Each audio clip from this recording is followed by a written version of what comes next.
Hello there guys, it's Jenny here from Just Jenny Journaling. Welcome back to my channel. Just a quick, a share today.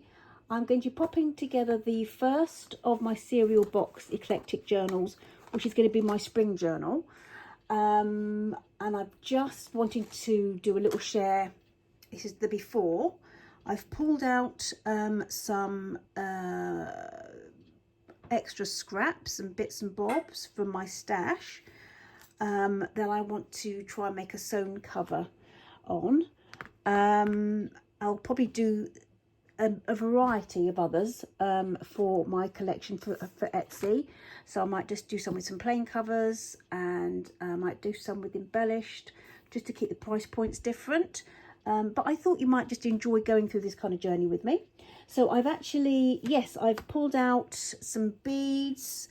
I don't know if you've been following me on Instagram when I picked up this absolute fabulous haul of embroidery kind of silks. 120 they were for $7.99 from Home Bargains. And I just, the thought, I love them. I mean, these are amazing. These are amazing. Because I really want to, if I can, move out some of my fabric scraps. Use them, maybe even send out some of these little samplers with fabrics for my Etsy store, so you guys can share in the little fabric scraps as well. So I've actually just cut my cereal box down, so cut the edges off already, and I'll come back on in a mo and show you. Let's make a start. I'll show you how I've started anyway. Popping together the design, putting all these things and making them kind of cohesive. So see you in a mo. So I've started to choose some of the elements that I want to go on the cover. I've cut the box, as you can see. The box has been cut, and I've laid it out. And the first thing I chose was a piece of this kind of heavy linen. To back the card onto, and I found some of this what's it called, muslin gauze that it was in my stash, that I'd in my little scraps box, and I frayed the edges. I've just glued a little bit, popped a little bit of glue on the back there, and pinned how I want to mount the card. I've made a point of slightly fraying the edges, which you probably know how to do, but I'll show you how I did it. For the beginners who may be watching and haven't been journal making for a while, for an age. So you get hold of your fabric like so, and then I've got a nice edge here. Can you see where when you cut it? I normally cut it with a normal pair of scissors.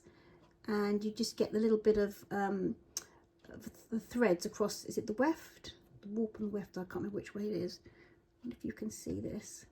I get a pin and basically pull the fabric, the threads on the opposite side, and I just pull them like so. Okay, and that's how you can get your frayed edge, which is really nice. But if you want to layer, let's make a start on that. On this side, can you see? Here's some. So just go in with the pin, and then pull down, and then take another, and pull down like so. And that's the way you get your little frayed edges. I love those, that unfinished look. Some people don't. Some people do. Okay, so that's basically what I did with that. I did the same. Have I got a tiny bit? Just a really tiny bit. It's easier with this to see what you're doing. Can you see? Yeah, I've just got a tiny bit there. And just go in with your pin, and then just pull a bit down. Just pull it all the way down. And that's how you go as for as many, take as much thread off as you want really for the depth of your fray. So that's my frayed edges. and I wanted to layer that on there. And then I picked out some bits. Now I did have them to hand. What have I done with them? Yeah, kind of looking to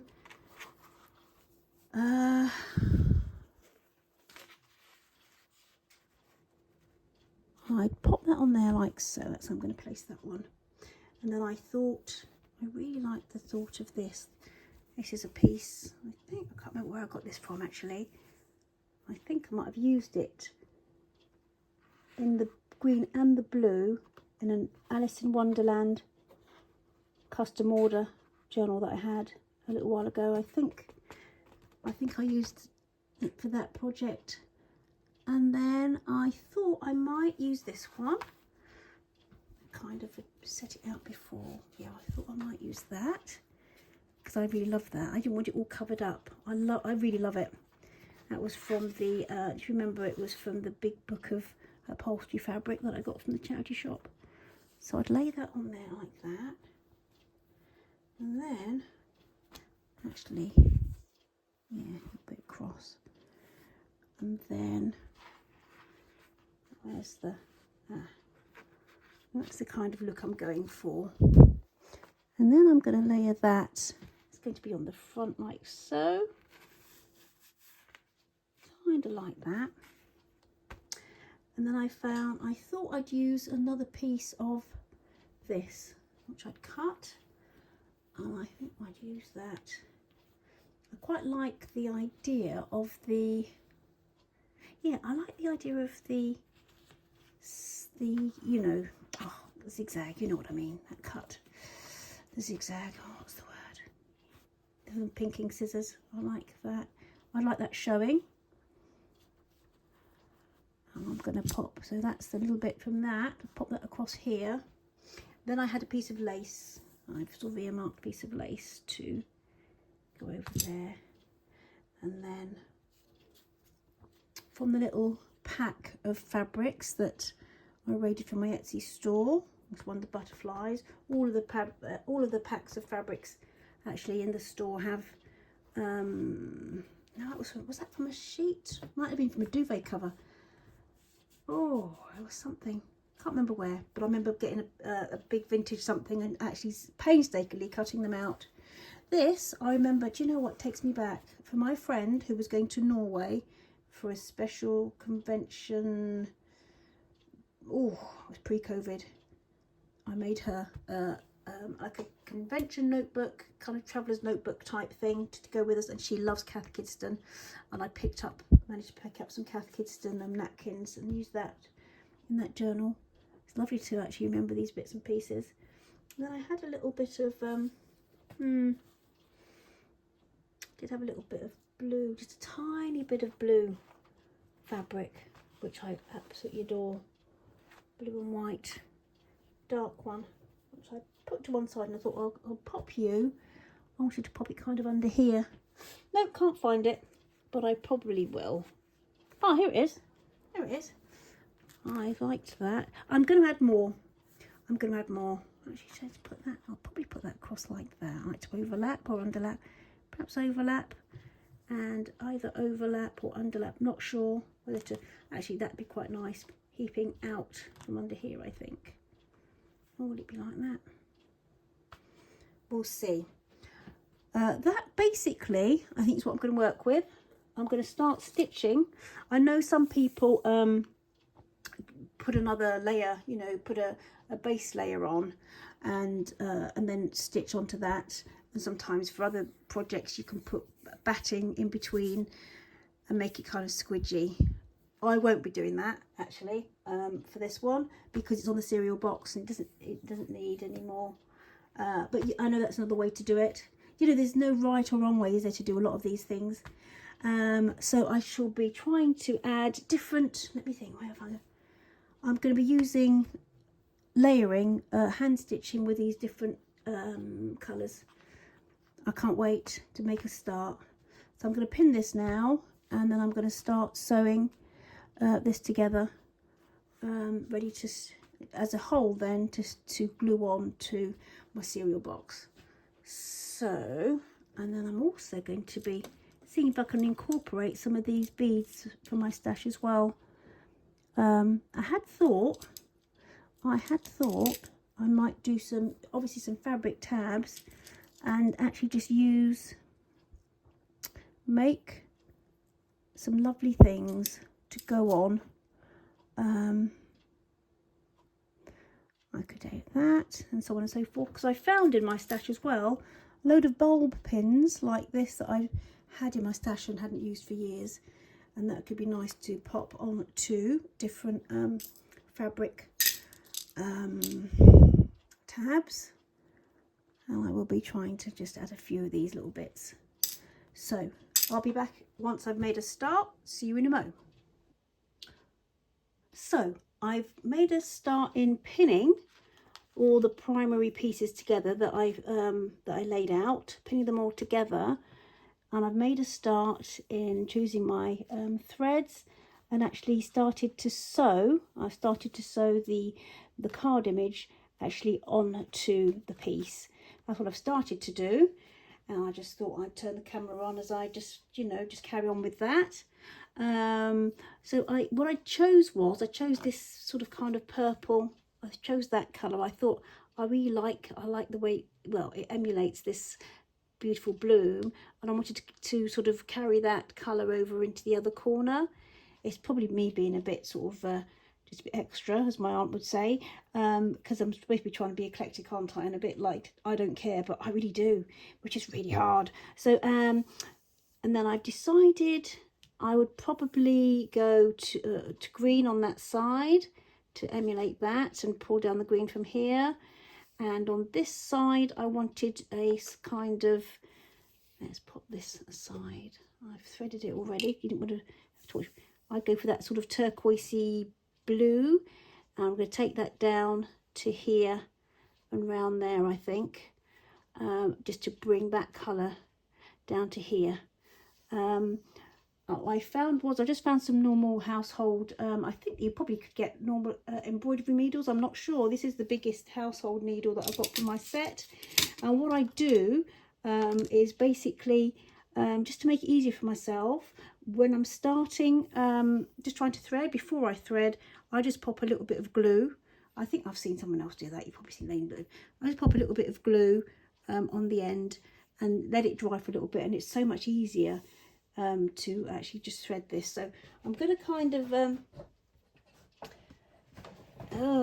it's a bit tricky with my seat. I'm trying to keep in frame because I haven't got one of those gorgeous, in fact I might do this side, might be a bit easier. Yeah, you know, some people have this really brilliant setup where you've got like a camera almost suspended overhead. I still have a tripod. I'd like to sort of look at perhaps doing that, but not quite yet. So I'm just going to make a general knot in my thread. I actually doubled up on the thread for the first lot, which was fine. I like the thickness of it, but it did start to tangle a little bit, which I suppose is part of the course. And so I'm going to do just a single thread for this one. And I don't think that the variety will harm, will it? I don't think the variety will harm. So it's a little bit trickier. I'm just going to start. There you go. It's a bit trickier going from through the card. I think it will be easier once I get started on just on the fabric. So I'm just doing a normal, like, is it running stitch or straight stitch? I don't know how the professionals, what you would call it, but I'm just going to take that down. So this is all really new for me, and we make it up as we go along. There's probably no right or wrong way to do it, to be honest. No right or wrong way to do it. It's just whatever works for you. But let's just give me an idea of how I'm making the start on that. And I will take it round and take that through like so. So you get the gist. I'm going to take it round, and I'm probably going to sew the green just up to the ribbon there, and then I'll take the blue around this way. So I'll switch the camera off now, and I'll switch on again. I'll do a little bit more stitching, and you can track the progress with me. See you soon. So here we are, I'm back. I've been busy sewing and adding and placing and sewing and adding, pinning. So here we are. This is probably the mainstay of my cover. I must admit I had taken this piece out and then lost it, couldn't find it when I was putting stuff on, so I might add that a bit later, or I might add it onto the inside because I really love the contrast of the dark. But just to run through quickly what I've done, you joined me briefly when I started the sewing, didn't you? When I was sewing, just like a kind of straight stitch, is it? So you slow stitches, please excuse me because I don't know the technical terms for all the different stitches. But so I just made it up as I went along, straight stitched around there. And on that layering piece, I just did like a little diagonal stitch. It reminded me of the embroidery we used to do as young children in school. Those little sets we used to get. All this for my stash, all these trims, and I used just like a normal sewing thread to get the rickrack on. I didn't even know. I'd completely forgotten that I'd got this rickrack, to be fair. But I loved the way the green sort of like drew out the greens in the image. And then I got some ribbon. This is from my stash as well, and I think I just sewed that down on the, just with some normal thread. And I did a little bit of experimenting with just doing a little bit of stitching around with some embroidery thread around the image of the rose. But I decided, so I did that there as well. I don't know if you can see, just around here at the bottom. And then I decided that perhaps another time it might be better to leave a little space, not just to really outline it, just to highlight it, you know, so you've got the contrast of the lighter colour. So I did that. So also I'd found this, I did some journals a few years ago for a convention called Be Courageous. That was a theme, and so I had quite a few of these left. I thought I'd pop that on because that's always a good reminder. And a little ribbon that I have in my stash that says love, so I thought I'd put that on there as well. And as you can see, I experimented a little bit with this little lovely ribbony piece thing that I had in my stash, and I'll use it again for some more sort of the covers, different ones. But I really enjoyed just using some of those lovely embroidery threads, actually filling in the flowers. And so I took some of the colours initially from the image, and then I wasn't sure, I wanted a little bit of a brighter, and I wasn't sure which ones to use. So I got this out. This is from the Daphne's Diary, and I want it in the front of my journal, the pocket. And I just thought, well, some of the colours are quite similar, and what other colours have they added? And so I pulled out kind of this colour, I think, and yeah, just that like an orangey dark salmon, is it? I think Daphne's Diary are fabulous for inspiration as to what to use, you know, what colours to combine. They really are clever. So for you Daphne's Diary fans, yeah, if you're sort of struggling a little bit just to choose colours, I think it's really good to refer to something in there. And so I did a little bit. This is going to be on the back as well, so it's nice. I mean, I think it kind of divides, doesn't it? The pattern divides naturally. So I've got 2.5 on this one, and then just on the one. This is from my stash. I've used this for this was a bracelet that I picked up in charity shop, and I've taken it to bits and used it in several journals, and I think it's absolutely gorgeous, absolutely gorgeous. And that's it. So lace, just bits and pieces, everything from my stash. I really need to, you know. So this is the back. The back's not too tidy, to be fair, but it's going to be sewn down, glued down, isn't it? So about to start to glue it. That'll be my next video. Actually gluing the, making the cover, gluing it together, doing the inside, and preparing it because I want to do a really fancy dangle. So I'll just do a little close-up of this, and I'll see you in my next video. Take care. Bye.